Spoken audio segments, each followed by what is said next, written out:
नमस्कार। नमस्कार सभी मित्रों को।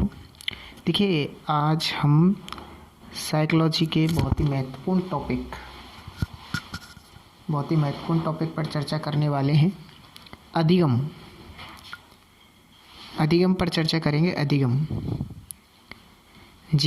बहुत महत्वपूर्ण यूनिट है और इसमें से अगर बात करें अपन रीट की, हालांकि प्रत्येक राज्य के टेट हो, चाहे यूपी का टेट हो, चाहे एमपी का हो, चाहे राजस्थान का हो, किसी भी राज्य का टेट हो, उस अधिगम के चैप्टर में से 4 से 5 क्वेश्चन तो आने ही आने होते हैं। तो इसको मद्देनज़र रखते हुए हम आज अधिगम पर थोड़ा सा चर्चा करना चाह रहे हैं, वो भी ओरल ही चर्चा डिस्कस करेंगे अधिगम चैप्टर पर। देखो, साइकोलॉजी का कोई भी चैप्टर हो, सभी चैप्टर बहुत ही रोचक है, बहुत ही इंटरेस्टेड हैं और उसके पीछे केवल एक ही कारण है कि साइकोलॉजी जो है वो व्यवहार का विज्ञान है, बिहेवियर का विज्ञान है। तो जो हमने हमारे जीवन में देखा वही हम साइकोलॉजी में पढ़ते हैं। साइकोलॉजी में आपने चाइल्ड डेवलपमेंट मैंने पहले पढ़ाया, तो चाइल्ड डेवलपमेंट में भी आपने देखा होगा सबने कि चाइल्ड डेवलपमेंट में सभी विकास की क्या होती हैं, अवस्थाएं होती हैं। और आप सभी इस वक्त बैठे हो तो सभी अवस्थाओं से निकल कर ही आए हो। आपने शिशुअवस्था में जीवन जिया है, बाल्यावस्था में भी जिया है, किशोर अवस्था में भी जिया है, गर्भावस्था में भी रहे हो।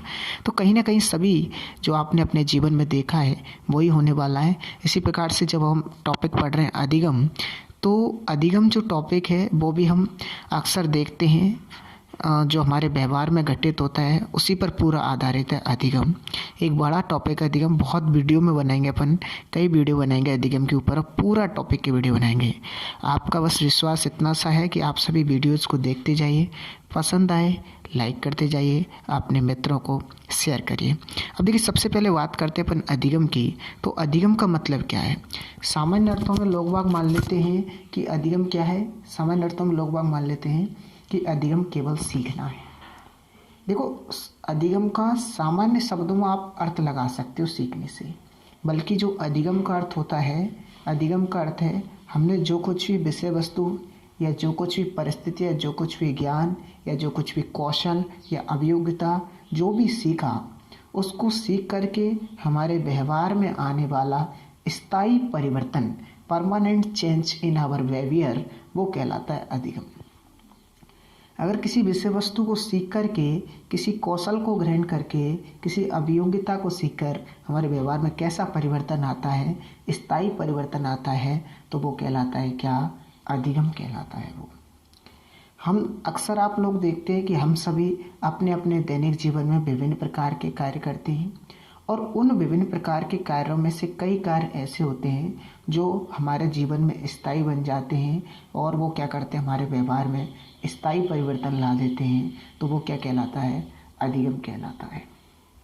देखिए, अधिगम शब्द के ऊपर या अधिगम के ऊपर कुछ साइकोलॉजिस्ट ने अलग अलग परिभाषाएं दी हैं। अधिगम के संदर्भ में मनोवैज्ञानिकों ने अलग अलग अपने अपने विचार रखे हैं।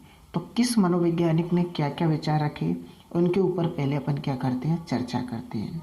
अक्सर इस प्रकार की कंप्लेंटें देखने को मिलती हैं कि जो साइकोलॉजी में परिभाषाएं होती हैं, डेफिनेशंस, वो किस साइकोलॉजिस्ट ने कौन सी परिभाषा दी, इसका पता नहीं चल पाता है। तो इसका समाधान केवल इतना सा है कि आप उन परिभाषाओं को पूरा मत पढ़िए। उन परिभाषाओं में कुछ ना कुछ कीवर्ड होता है, कुछ ना कुछ ऐसे वर्ड्स होते हैं जो उस जो साइकोलॉजिस्ट का नाम है उसको याद करने में आपको सहूलियत प्रदान करते हैं।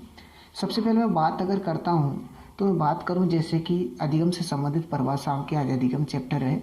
तो अधिगम में सबसे पहले साइकोलॉजिस्ट आए थे सार्टेन। सार्टेन ने क्या कहा था कि हमारे दैनिक जीवन में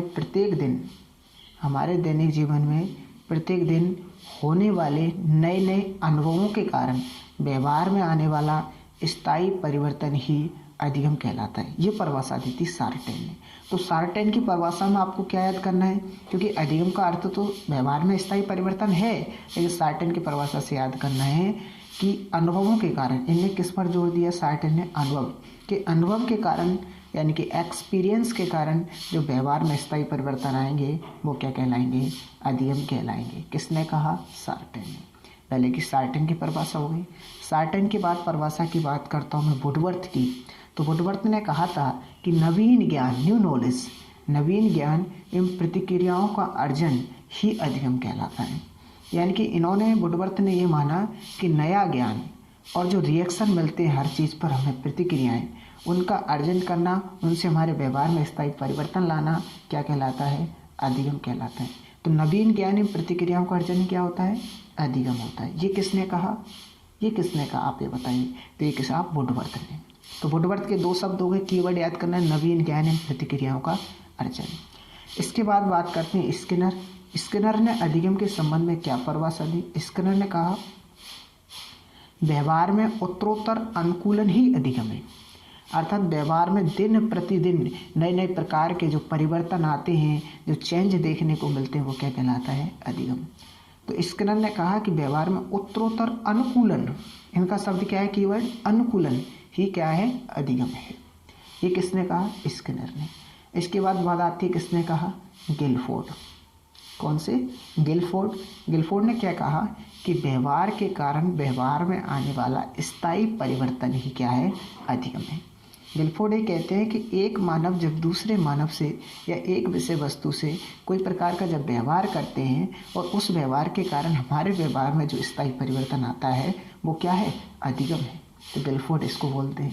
इसके बाद बात आती है गेट्स की। तो गेट्स क्या कहते हैं वो सुनिएगा। तो गेट्स कहते हैं कि अनुभव एवं प्रशिक्षण के द्वारा, गेट्स क्या कहते हैं? अनुभव एवं प्रशिक्षण के द्वारा व्यवहार में आने वाला स्थायी परिवर्तन ही क्या कहलाता है? अधिगम कहलाता है। और देखिए, अभी हमने सार्टन पढ़ा था, तो सार्टन ने केवल एक बात की थी कि अनुभव के कारण व्यवहार में आने वाला स्थायी परिवर्तन, जबकि गेट्स जो आए वो दो शब्द कह रहे हैं, अनुभव और प्रशिक्षण, एक्सपीरियंस एंड ट्रेनिंग से हमारे जो बिहेवियर में परमानेंट चेंज आता है, वो क्या कहलाता है? अधिगम कहलाता है। तो इसके बाद एक और साइकोलॉजिस्ट हैं, उनका नाम क्या है? Crow and crow. Crow and crow ने ये कहा नवीन ज्ञान, नया ज्ञान, आदत एवं अभिवृत्तियों का अर्जन ही क्या कहलाता है? अधिगम कहलाता है। अब देखो, क्रो एंड क्रो ने कहा है नवीन ज्ञान, आदत एवं अभिवृत्तियाँ, तीन शब्द कहे। तब कि यहाँ पर एक परिभाषा पढ़ी थी अपन ने वुडवर्थ की, उसने कहा था नया ज्ञान एवं प्रतिक्रियाओं का अर्जन। तो वुडवर्थ के दो शब्द नया ज्ञान एवं प्रतिक्रिया, जबकि क्रो एंड क्रो के तीन शब्द नवीन ज्ञान, आदत एवं अभिवृत्तियों का अर्जन ही क्या है? अधिगम है। तो ये तो हो गई अधिगम की सभी परिभाषाएं। तो हमने क्या पढ़ा? अधिगम की एक तो परिभाषाएं और अधिगम का क्या पढ़ा? सामान्य अर्थ पढ़ा। तो आज हम केवल अधिगम का जो अर्थ पढ़ा और अधिगम संदर्भ के संबंधित जो अलग अलग साइकोलॉजिस्टों ने जो परिभाषाएं दी वो पढ़ी। अगले वीडियो में अपन क्या पढ़ेंगे? अधिगम की विशेषताएं। तो आज के लिए धन्यवाद, बहुत बहुत धन्यवाद आप सभी का जुड़ने के लिए। Thank you very much.